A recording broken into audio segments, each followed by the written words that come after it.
Idée de placement. On vous propose à présent d'investir, tiens, on va partir loin, d'investir dans les terres rares, ces fameuses terres qui prennent de plus en plus de valeur. Comment faire? Quel rendement attendre? On va essayer de répondre avec Gilles Caps. Bonjour Gilles. Bonjour Guillaume. Gilles Caps du magazine Patrimoine Privé. Ces fameuses terres rares dont on entend parler à tort et à travers, c'est quoi exactement? Pourquoi dit-on d'ailleurs qu'elles sont rares? Alors, si je vous dis diprosium, yttrium, néodyme ou scandium, vous avez l'impression que je parle comme un martien. Eh bien, pas du tout, pas du tout. Ce sont des des métaux qui sont relativement confidentiels, mais qui sont finalement très très présents dans notre vie quotidienne. On les trouve dans les smartphones, on les trouve dans nos téléviseurs, on les trouve dans les éoliennes, on les trouve dans les pots catalytiques des automobiles, on les trouve dans les moteurs hybrides. Voilà.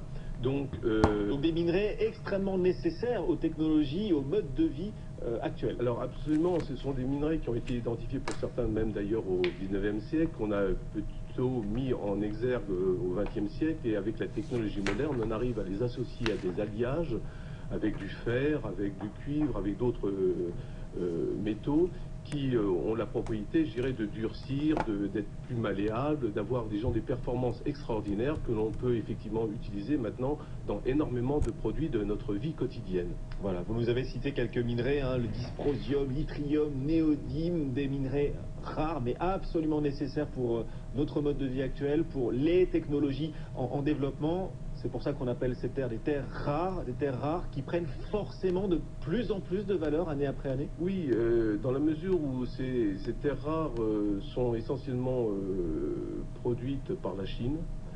La production mondiale, grosso modo, est de à peu près 125 000 tonnes par an, et la Chine produit 95-96% de ces terres. Bon. Quasi monopole chinois. Un quasi monopole chinois. Donc ça, effectivement, la demande mondiale effectivement se tourne vers la Chine depuis maintenant de nombreuses années, et les prix ont notamment explosé. Alors il y a eu une progression constante des prix des terres rares pour cette demande, je dirais, de la technologie moderne, et l'explosion des prix a eu lieu notamment en 2011, là, avec des progressions vertigineuses, dans la mesure où la Chine, à ce moment-là, avait totalement arrêté ses exportations vis-à-vis du Japon, avec non pas les conflits, mais enfin les relations tendues entre la Chine et le Japon sur des problèmes territoriaux. Et donc la Chine avait décidé de totalement geler ses exportations vis-à-vis du Japon.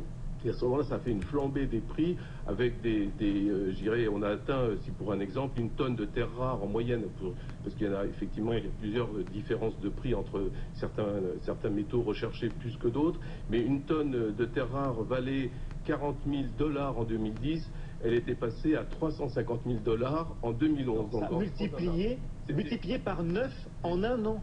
Phénoménal. Bon, heureusement, je dirais que depuis un certain temps, les prix sont totalement redescendus, et aujourd'hui, la progression est beaucoup plus constante, parce que la Chine a été, je dirais, mise en cause par l'Union européenne, les États-Unis et le Japon devant cette déréglementation qu'elle opérait avec ses quotas d'exportation qu'elle avait devant l'OMC, et elle a été donc condamnée, et aujourd'hui elle a repris une attitude beaucoup plus paisible, et le marché s'est détendu. Mais il n'en demeure pas moins que la demande mondiale de terres rares est toujours constante et progresse dans certains domaines, le nucléaire et notamment aussi, puisque la Chine elle-même, je dirais, a des grands projets dans le domaine nucléaire.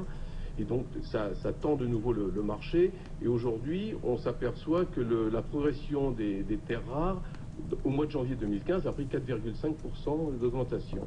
Le prix des terres rares a encore augmenté de 4,5%. Est-ce que les particuliers qui nous écoutent, qui nous regardent sur BFM Business, les particuliers peuvent eux aussi investir dans ces terres rares et ainsi profiter du boom des prix? Alors bien entendu, avec Patrimoine Privé, on essaye